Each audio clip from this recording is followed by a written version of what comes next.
Always love being with you. So it's great that we get this chance to talk, and you and I have spent some time together over the past because I think we have very similar agendas. Your government's foreign aid, our foundation on things like agriculture and nutrition and lifting people up. And I want to talk, though, today about gender equality. How did you come to this decision that you wanted to support gender equality, and specifically that you wanted to have a cabinet that was 50% women? Because that's been transformative.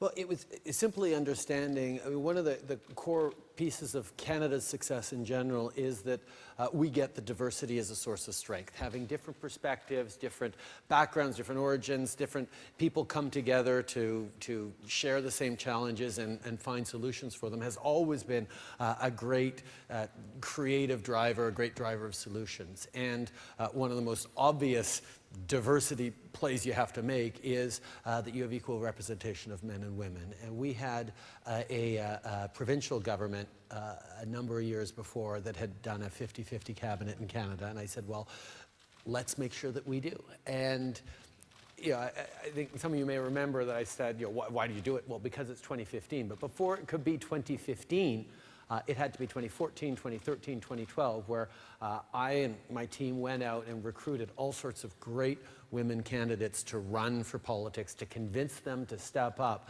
so that we could then you know, choose this extraordinary, merit-based, but diverse cabinet we had.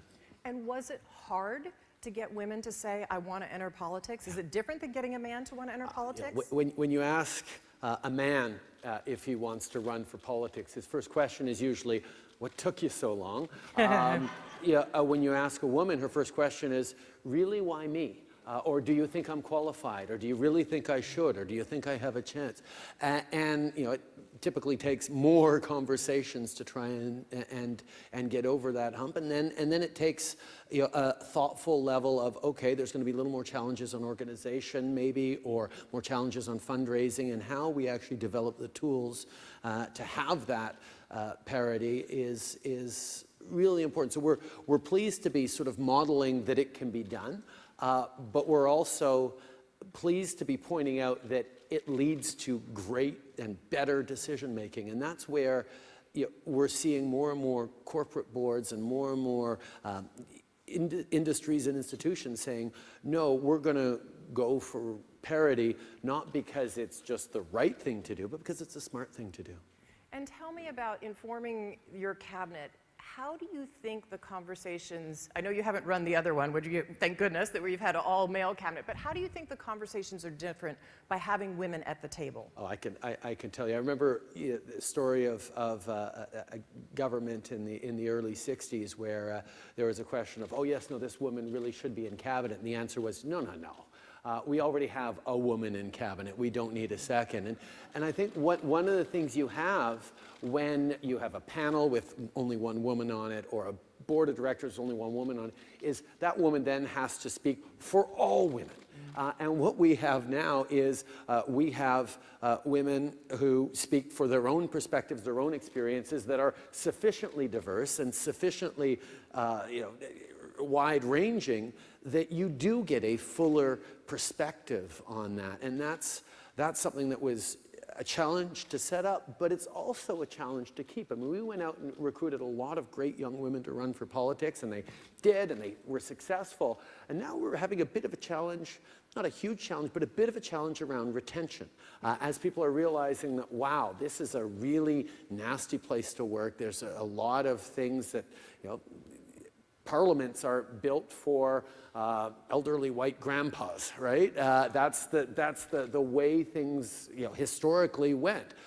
And to have young women one of our ministers has just announced that she's pregnant. She's going to have a baby in March, which we're really excited about, but it's bringing a whole new and important level of conversations about how we make sure that we're enabling her to continue to do her job and to do her job, but to be a great mom at the same time. And those are way overdue, and we wouldn't be having them if we hadn't pushed the envelope on the dynamic. You know, you you're also role modeling. I mean, you're role modeling not just for other Canadian citizens and for other young girls that they could be part of government or part of a corporate board. You're really role modeling for the world. And do you think about that a little bit in the back of your mind? And what, I mean, you grew up and you certainly had role models you looked up to in politics, I would assume. And so how do you think about that role modeling and how important it is or isn't? It obviously is something important. If I can challenge people to not just see, oh, this is what you want to do if you want to get invited onto panels like this. It's what you want to do if you want to be successful. It's what you want to do if you truly want to create growth that works for everyone and include everyone in the economic opportunities we have. But that, I mean, I grew up with role models. My dad was an amazing role model in his fight for rights. You couldn't call him a feminist, right? Yeah. And I remember from university when I was involved in the McGill Debating Union and then got involved in the Sexual Assault Center as one of the few male facilitators in their outreach program. I remember having arguments with a colleague of mine who was also a debater about whether a man could be a feminist. And I said, well, I think I can, I think I am. And she said, no, only women can be feminists. You can be supportive or you can be an ally, but it's our thing. And no, that, you know, 20, 25 years ago, that was certainly a stronger perspective, but still people have it. And there's a lot of room to have discussions around this. And for me, even with where I was comfortable with the idea of being a feminist, I didn't actually come out and openly say that I was a feminist until, and I actually haven't ever told this story before, I saw a video in 2014 of Joseph Gordon-Levitt looking at the camera and saying, yeah, I'm a feminist. I think men can be feminists, and it's important. Wow. And it wasn't that, oh, I'm going to follow his lead. It was like, oh, okay, it's okay for men to say that they're feminists in a public sense. Great, I'm going to finally do that. And I think it's important that we all remember that if there is an imbalance, which there is, of men having more strength and more weight to their words in an unfair way, then men have to be part of the solution in using that weight and strength that they were unfairly given to realign the balance. And that's why I will keep saying I'm a feminist until, as you say, it's met with, yeah, we know that, move on, that's not a big deal anymore.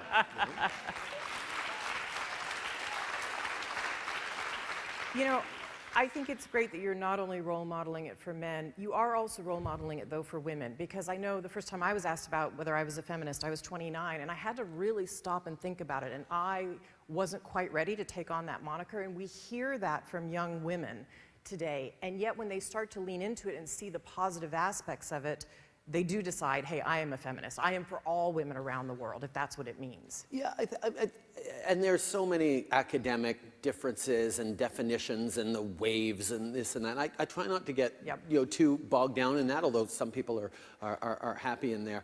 I just think that there is a reclaiming of that word in a good way that is not exclusive, is not about bashing the other sex. It's about saying, no, we stand for equality, and we know there's a lot of work still to do. If you believe those two things, then you get to be a feminist. And that's the approach that I'll take on it.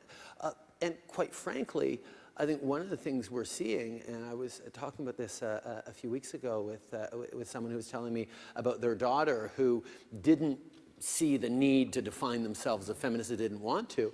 And then the current political context in the United States has had them decide to step up and be more vocal and realize, oh, we can't take things for granted and we need to continue to fight for rights. And I think that's a great thing.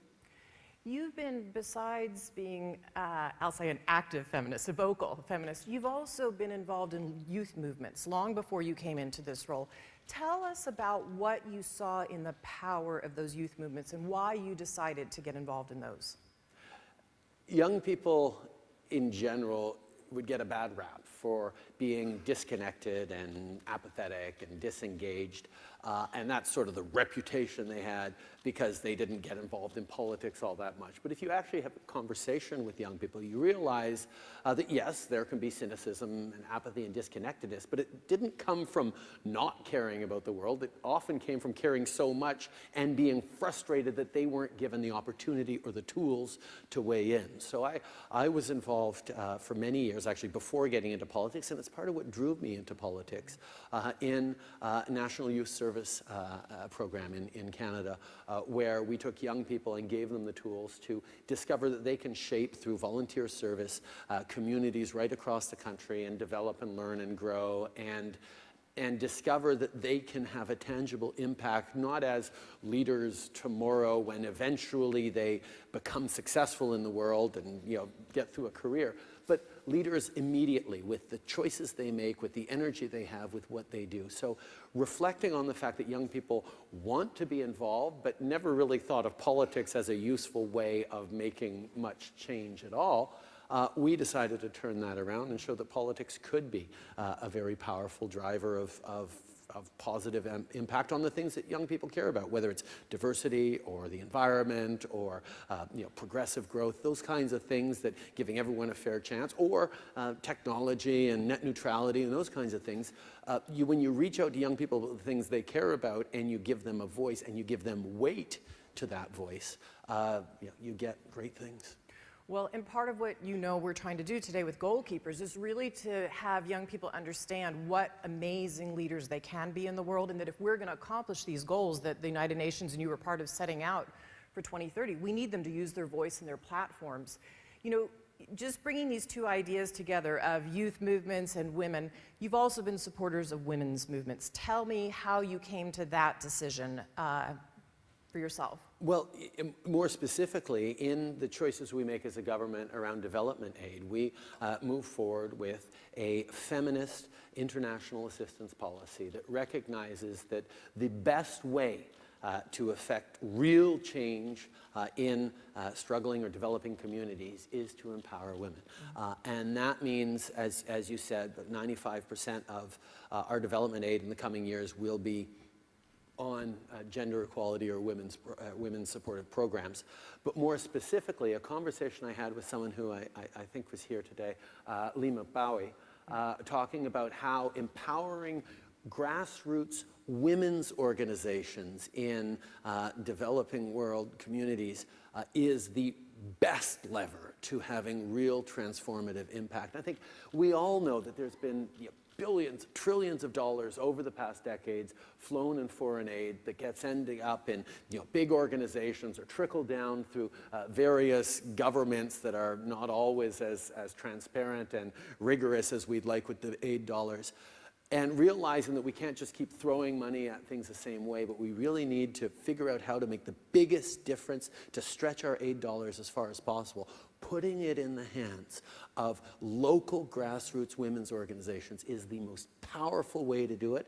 And that's why Canada just recently announced, as part of our Feminist International Development Policy, a $150 million investment in grassroots women organizations. Which is, really incredible.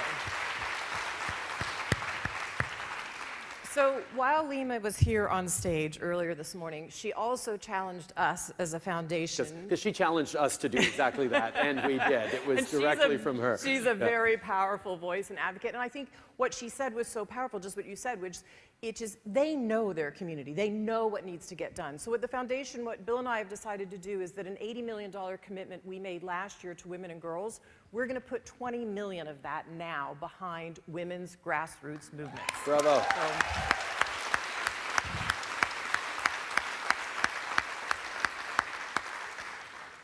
You've been around the world, you've been around amazing leaders, you've been around youth, you've been in local communities. What do you want this group to know when you look out as a global leader at 2030? What do you want them to think about or know is possible? I think everything is possible. I mean, the drive, the awareness, the hopefulness, the positivity, the optimism, the confidence we see out there, even with the challenges, the anxiety, the worries, the setbacks we have. I feel incredibly optimistic about the future because I have spent so much time talking to young people, activists, citizens who are aware that we have so many more levers to impact change in the world now than we ever have before. And I think that's really sort of the core issue for me. Is, I mean, so much of politics and so much of advertising consists of dumbing down the message.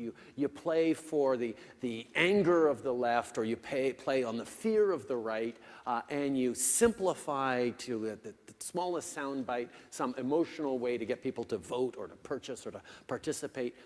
And instead, if you actually have thoughtful conversations about the difficult challenges we're facing, if you appeal to voters' reasonableness and intelligence, if you reach out to citizens as thoughtful agents of change within their neighborhood, within their community, that is where we actually shift the world. People are getting much more information, much more education about what the world's going on. We have to respect them to do right with that knowledge and that education and start treating citizens like reasonable, thoughtful adults is going to transform the way our politics and therefore our world works. Well, I want to say, yeah.